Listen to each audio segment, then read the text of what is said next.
Well, hi everyone. It's Pete here from the Paint Toolkit. Hey, I've got a new friend, and I've got a new biker chub, buddy down here in New Zealand. It's called Fraser Brown. How you doing, Fraser? I'm fantastic. Thanks, Pete. And yourself? Mate, I'm all about if you're asking me. Listen, well, I think our orbits crossed. I guess I think it's back end of last year. I think you come up on the radar, and I think the Mm. bike bit sort of, people know me now. I'm sort of a bit mad on bikes as you are. And Mm. I was more interested that you live with pain and how you've learned how to manage it, etc. So I Mm. thought it'd be really handy just people near it eat stories like yours, how you've uh, come around getting persistent pain, and then how you've managed it over the years. So, Fraser, can you just got to give watchers and viewers of this recording a bit of an idea, a little bit of your story? Not no, you haven't got to go into detail, but just like a bit of a whirlwind visit. So what happened to you so that you ended up with persistent pain?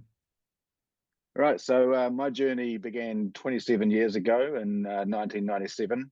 I was 22 years old at the time and an avid motorcyclist, and unfortunately paid the price for thinking I was the fastest and quickest rider out there, and had what's called a high side accident where I got flipped up over the bars of the motorcycle, and I landed on my left shoulder and on the side of my neck on the metal arm armco that goes around the outside of the corner. And my left shoulder impacted one of the support posts that held the armco up, and that flipped me over and ended up lying on the other side of the road.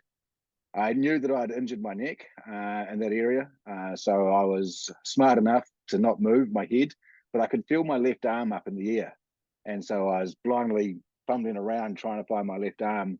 And there was a guy in the scene pretty quickly, and he said, "Don't worry, mate, your arm's still there. You've just broken it." And I thought to myself, broken arm really hurts, because by now the pain was starting to set in. But long story short, it wasn't a broken arm. In fact, I broke no bones and didn't have any lacerations or anything like that. But what I did was I tore five of the main nerves straight out of my spinal cord. Oh, So the nerves in particular, nerves C5 through to T1, and that encompasses C5, 6, 7, 8, and T1, leaving me of a condition known as a brachial plexus avulsion. So the brachial plexus are a bunch of nerves that control upper limb movement and some certain internal organ control. And avulsion means that the nerves were ripped out of the spinal cord. So you can damage the brachial plexus by stretching the nerves or tearing them, or the worst case is the avulsion, which is tearing them out of the spinal cord. So that left me with a paralyzed left arm and a world of pain. well, yeah. I mean, I've my fair share of falls, scrapes and falls and whatnot off the bike, but nothing as challenging as your one. But so so you got this damaged arm and it's paralyzed arm, etc. But I see, people watching this on the video, they'll see that you still got a bike and you're still riding it, etc. So, Mm-hmm. but before we get onto I know I'm dying to talk about bikes with you, but but the so so you got a deck of cards, you got dealt this hand, got a paralysed Mm. arm, etc. But when we've spoken before, like, am I right in understanding that you haven't attended a pain management program, but you've actually managed to learn how to manage your pain yourself? Well, I actually have attended a couple, but when I got to them, they wanted to bottle what I had found for myself and sell it. Was their words. Um, for the first 2 years of the injury and the pain for me, I'll just quickly describe the pain. So on my scale of 0 to 10, it's never less than a 3 out of 10. It averages a 7 out of 10, and it flares over 10 out of 10 numerous times a day. The sensation is of having my arm crushed, so my elbow, my shoulder, my wrist been crushed, the skin being torn from my arm, a hot blade in my palm with the skin torn from it, a blade going up through my elbow. So a lot of crushing, burning, electric shocks, and tearing of skin sensation. So for the first couple of years, I was on medication. I was on the likes of morphine and Voltaren and codeine and Tegretol and a whole bunch of things. but I was finding that they had no real effect on the pain. In fact, all they were doing was numbing me as a person. So my existence was good. I was, it was still myself, but I felt like I was just in a fog, in a haze the whole time. There was three things that triggered a change for me. The first one was every specialist that I'd seen saying to me, "Sorry, there's nothing we can do for you." And at that time, there was nothing they could do for an injury like mine. And to this day, there really still isn't. It's quite a rare injury. It's something that they can't really rectify. The two other things were said to me by my GP, which one of them was, he said to me, "We've got to be careful with the combination of pills you're on, because long term, that's going to lead to other issues." And the other thing he said to me was, he said, "You're lucky that you had this injury in this day and age. Hundreds of years ago, if someone was chucked off their horse, the treatments available back then would have been few and far between, and quite sort of gruesome." And that made me realize that, this isn't just a modern injury just because it was on a motorcycle. It's an injury that people would have suffered over thousands of years. And I sort of put two and two together. If they could have survived without pain relief, which was ineffective for me anyway, and if the pain relief I was taking was going to lead to long-term, detrimental consequences, then it was time for me to give up the pain medication and take control of my own pain management. And so I took that step and did away with the pills 2 years after the accident. One of the important things for me is, even though I can describe the crushing and the burning sensation in great detail, I know none of that's actually happening. And so I don't need to go and seek medical attention. I don't need to go and have anything done about my arm. And so therefore, I've come to understand the difference between hurt and harm. So yes, I hurt, the pain hurts, but I know there's been no harm done to me. So with that knowledge, and also the decision to do away with the pain relief, I taught myself relaxation approaches with the pain. So I never fight the pain. In fact, I embrace the pain. I welcome it into my life. I don't see it as my enemy. In fact, if anything, I see it as something that's given me strength and motivation. And something that I've turned from working against me to working for me. So with that attitude, I was able to get on top of my pain and live the life that I wanted, but the pain was still there. So over the years, I did attend a couple of pain management clinics. And as I was saying at the start there, the two pain management clinics I attended here in Christchurch, New Zealand, both said to me, if we could hire you, we'd hire you straight away. And if we could bottle what you have found for yourself, and we'd sell it. So the pain management clinics didn't teach me anything other than what I was doing was the right approach. Okay, that sounds well. That's a one-off, because normally people were struggling with pain, etc. They go to a program, but I think for me, anyway, back in the day, for me, really, I had to. To me, a pain management program is like last chance saloon, and I had to do it. I was just struggling. But I, like most people, would get stuck in the medical model. But what you've done there, Fraser, is it's a rarity, and for them to be so honest with you, etc. And I know a lot of people now, they see me and they think that they don't realise that I still have pain. In fact, I've got more pain issues I've got now than I had back in the day. And like you, I've got about a year after the program, I got off the pills, etc. But so what do you do? So what I'm interested to find out, and I think viewers and listeners are interested to find out. So what is it? Is it that you have a strong mindset, or you just accepted it and got on with your life? For me, I never really liked the term accept. For myself, there's a air of resignation with the word accept. This is my lot, so I'll just accept it. For me, the word that I chose was embrace. Now, of course, that's totally relative to the person, subjective to the person. Other people might find the word accept perfectly fine, but for me, it was a mindset of, I'm going to embrace this. One of the greatest things that would liberated me from looking outwards for pain management was being told by numerous specialists that there's nothing we can do for you. So that left me with a choice. You know, the choice was, what am I going to do about this? Medical science, I've had a spinal implant done. I've been on every type of medication they could throw at me, and none of it touches the sides of the pain.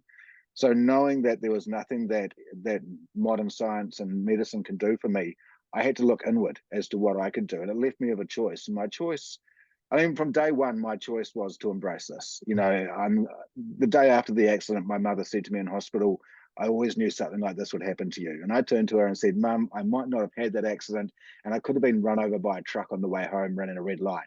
You know, I was grateful to be alive, but it left me with a choice in that I'm going to now take control of my own destiny. So, like I find for everything in life, we always have a choice no matter what happens to us. And the outcome of what happens is really dictated by the decisions that we make. So for me, mindset is vitally important. I never see myself as a victim. I see myself as a winner. I go through 100 battles a day with the pain, but guess what? I have 100 victories a day with the pain. The pain has not won a single battle yet. I've won every single one of them, and I will continue to win every single battle. And I'll get stronger, and I'll learn more about myself. I'll learn more about my limits. I'll learn more about how I cope with adversity, and I can apply all those lessons that I've learned into other aspects of my life as well. I mean, I'd say this is really motivational. I'm digging it. Listen, what do you what do you do to manage your pain? I mean, for me, I'm one of these people. For me, movement, stretching, exercising, stuff like that, yoga, tai chi, walking, etc. That seems to help me with keep my pain levels down. Um, but and obviously pacing my daily activities, etc. But is there anything that you do on a daily basis to help you? Do you stretch and exercise, etc.? I don't do any sort of specific stretching exercises as such, but I do keep myself active. I like to get out for walks. So I try to get out for a walk every day. I still ride my motorcycle. Um, I've trained in martial arts, played tennis, swimming. So for me, it's a graded approach so that I don't burn myself out too early and too easy. So I do monitor how much effort I'm putting in, because there is a toll to be paid if we overdo it. But at the same time, I just try to live as normal a life as possible, despite having one less arm to use and having the pain. Gratitude is another big part of my approach. And with everything in life, I believe we need to look at things with balance. So I can look at myself in isolation and see that my injury is extremely severe. It's a spinal cord injury. The pain syndrome that I have has been described to me by two pain specialists as the most severe and hardest to manage pain condition known. So in isolation, my situation does sound quite extreme. But on a global scale, I'm one of the luckiest people in the world. I have so many freedoms afforded to me. I have so many creature comforts that there's literally billions of people right now who would swap places with me in a heartbeat. You know, people that don't have access to fresh running water, people that don't have access to sewage systems, who don't have access to safe food, people with war on their doorstep.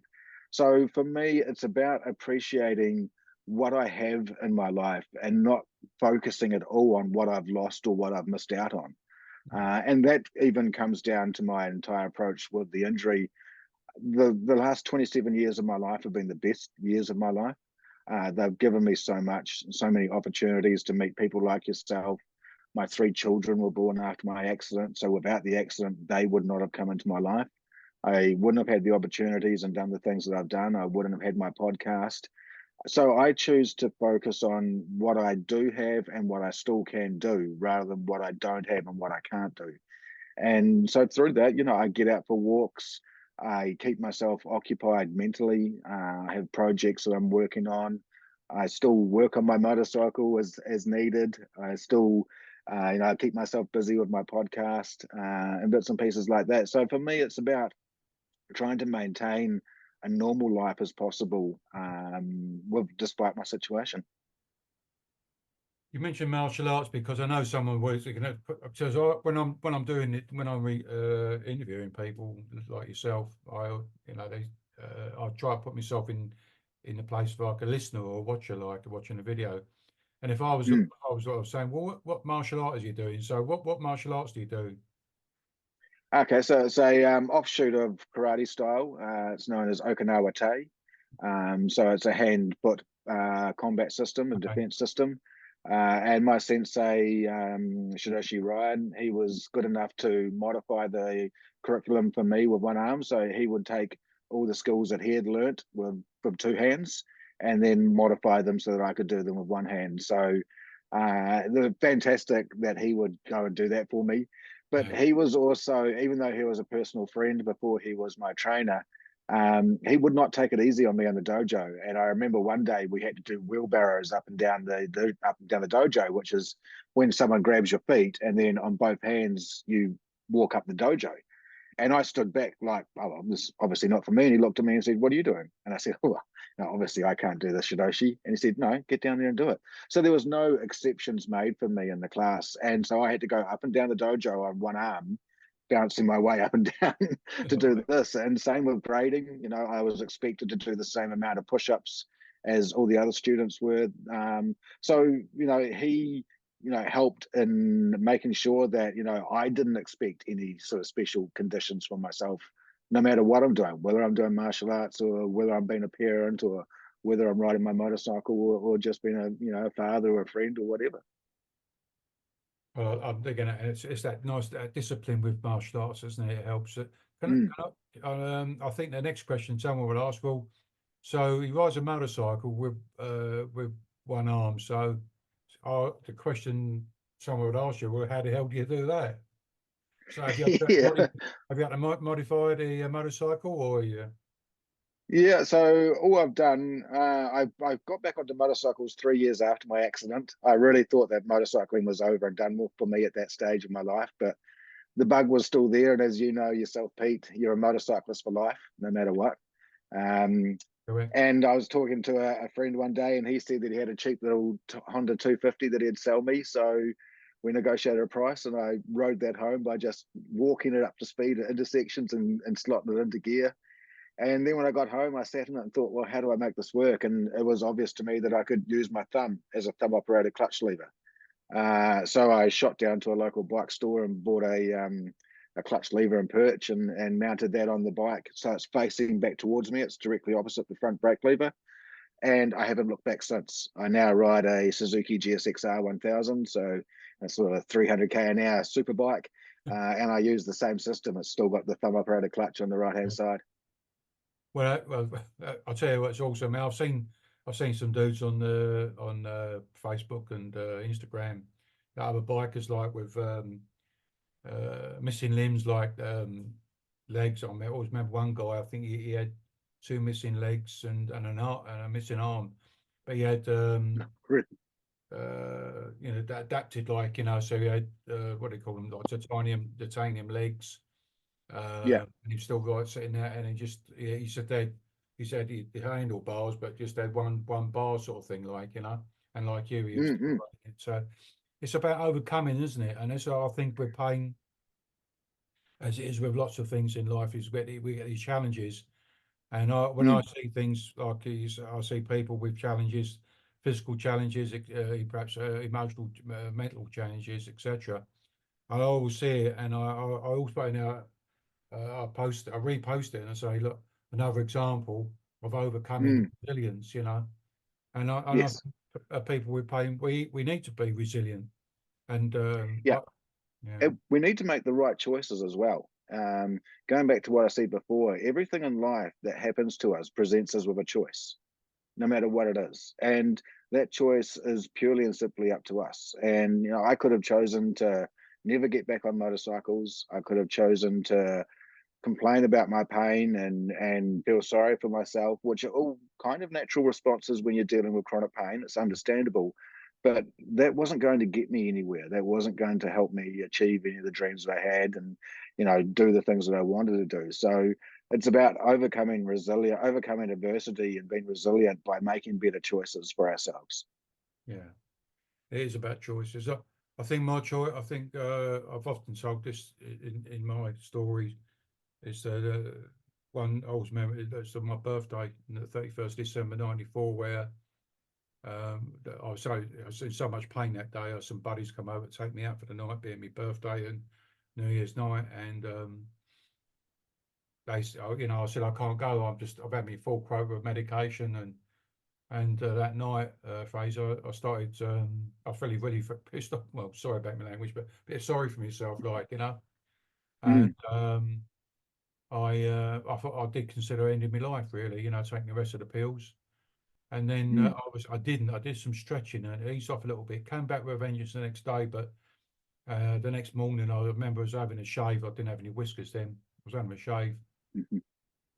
and I said, I looked at myself in the mirror, and I said, I think you're the bloke that's going to get me out of this mess, And I Yeah. think in a way that night was my turning point, I suppose my rock bottom. That I Mm, could either sink or swim here, And to me, I chose to swim. And yes. Yeah. yeah, and I think that's why I like what the reason why I do all this stuff, Fraser, because I think it's quite where people are painted into a corner. They've got to have to make that choice. You know, Mm, uh, uh, uh, and and they're not given that choice before then. It's like some people don't get to that rock bottom and they just sort of stay in the medical system, sing forever and mm, ever day, but but it is a choice. I think people we have got to make a choice that we either want to move on or we stay in mm. still, and Yeah. And for a lot of people, I encourage people to explore, medical intervention if it's an option for them. If there is something that can be done to alleviate your pain, then definitely look into that. But for someone like myself and for many others out there, mm, there is nothing that can be done. So that then leaves only you in control of your fate. mm, And that's when the choices become critical. I know it might sound to some that it's easy for me to sit here and say make better choices. Well, look, I've been in a situation where my pain is overwhelming, and that happens quite regularly. I have to monitor and regulate my life and the way I live it so that I'm in control of my situation and my situation isn't in control of me. yeah, So, I might make this sound easy, but it is a full-time job. There's no two ways about it. But what other choice do I have? My other choice is I give up, and that I just throw mm, my not my arms up in the air, but my arm up in the air and give in. And I'm still relatively young at 48. I was 22 when the accident happened. I'm only 49 this year. I've still got hopefully a long life ahead of me. I'm not going to sit back and let this opportunity go by. It may not be the life that I envisioned. As a young man of 21 years old, I had no idea what chronic pain was. I had no concept that someone could be in pain for this length of time. Um, and only a year later, I found myself in that situation, and I wasn't about to, give up on life just because of this, And that is a decision. It's a choice that I needed to make, and I implore anyone who's in the same sort of situation, who's finding that medical intervention isn't helping, to find a self-management program that works for you. Find decisions that are going to make things better. I hear quite often in the pain community people being frustrated because someone suggested stretching, that you are a strong advocate of yourself, Pete. mm, And I think people misunderstand what is meant by that. Stretching is not going to make your pain go away. Stretching is going to slightly improve your quality of life. And any improvement in quality of life when you're dealing with a long-term injury or chronic pain is critical, because every incremental improvement you can make will lead to great gains, and that's when you can start to really enjoy life again. for me, keeping active, stretching, exercising, and all my other stuff I do. For me, it doesn't. It's not. I haven't got zero pain. It's like Mm, a volume knob on a radio. Just turns the yes. volume knob down so that so it's not. So my life isn't revolved around the pain. The actual fact that the pain has to revolve around me. I'm getting on with stuff. Yeah. Hey, Yeah. listen, That's what I've heard. yeah. Hey, listen, I've taken up quite a bit of your time here, and I found what you're saying to me there, Fraser. I found it inspirational, and Thank you. I know we're going to keep in contact, and perhaps do another one of these at some point in the near future. But before we Yeah. go, No. I know you do a podcast, so which I think we did one the other day where you did a recording with me and whatnot. Mm-hmm. But I Yeah, mean, and that should be going out this Thursday actually. oh, is So it? I'm Okay, working well, on. I'll be looking Yeah, at. I'm working on that this afternoon and tonight. So, Right. but yeah, the name of the podcast, if anyone wants to have a listen, is called "Screaming in Silence," hosted by myself, Fraser Brown, and it's on all major podcast platforms. And you can also find it on my website, which is www.onewingkiwi.com. So that's wingkiwi.com. And you can find the podcast on there as well and find out a little bit about me. So yeah, look, if someone wants to have a listen, please do, and I hope that someone can gain maybe a little nugget of gold from it that helps to make their life a little bit better. Yeah, well, Fraser, what I'll do is on this recording, I'll include that information. It will be uploaded to YouTube, so I'll include your website, etc. But before Right, we thank you. go, I mean, to me, it's a Monday morning here as we're doing this recording, and that's your Monday evening. Mm. And for me, I can't think of a better way to start my week with such a talking to you, listening to you, with like the positivity, etc.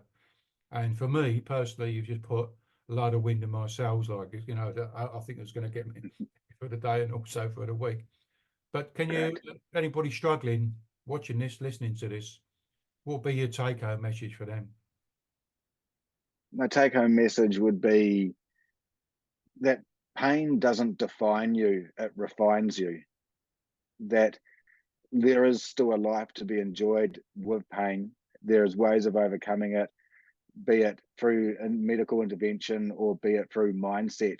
And when you're at a stage where mindset is your only option, that's your strongest tool.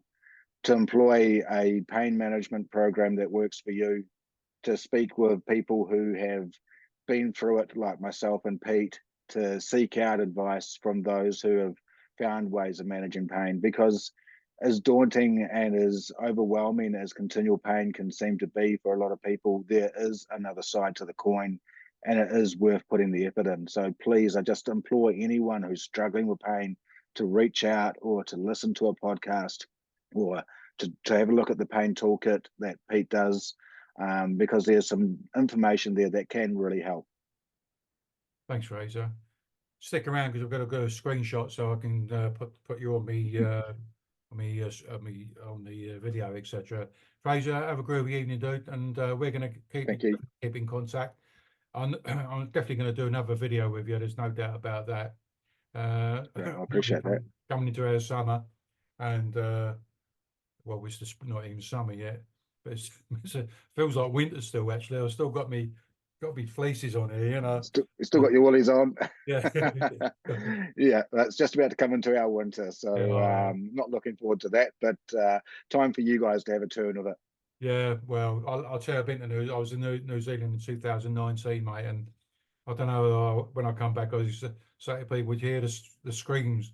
And they go, what do you mean? That was them trying to get me back on the plane, I didn't want to go. So I think No. I'll do another visit, I reckon. Oh, well, definitely. You'd be welcome to call past, and we'll get out for a ride on a bike or two. Mate, what a better offer than that. Take care, Fraser. You have a nice evening. I'll see you Excellent. again soon. All You right. too, Pete. Ciao. Will Ciao. do. Thanks, mate. See you again, Cheers. everyone.